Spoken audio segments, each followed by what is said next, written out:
The challenge with homelessness in America is that the amount of people there are that are homeless, each of them have their own story. So for as many people as you have homeless, you have a different story. There's a lot of reasons why people end up there. So there's not a one size fits all, one answer fits all. People end up into homelessness. The primary reasons are addictions and substance abuse and mental illness. So oftentimes our community will look at it and say, we need more housing. Literally, if you've got somebody that's homeless, give them a home and we can solve this.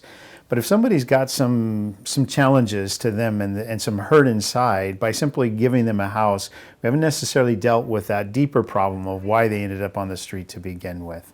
And that's a big part of the mission, is that we want to come in and actually talk about healing and restoration of the individual as a whole. But oftentimes that help comes in the case of case management or legal services or dental care. It's the ability to do job training so that they can get a job and get back into relationships with their families and move forward that route. But the general sense of it is it's not really a money issue. And that's why we say, not a resource issue, it's a relationship issue. Barry is a guy who's nearby our administrative offices. He's right off of I-5 and off-ramp. And as you pull off, you see him on a regular basis. And I get the opportunity to talk to Barry from time to time. I've taken him out to breakfast. I've gotten to know a little bit about his life. But the challenge is, why is Barry there? And as I got to work with Barry and get to know Barry, it turns out that Barry doesn't necessarily have, that I could tell, a substance abuse issue. And so then the question is, why are you choosing to be here on this off-ramp?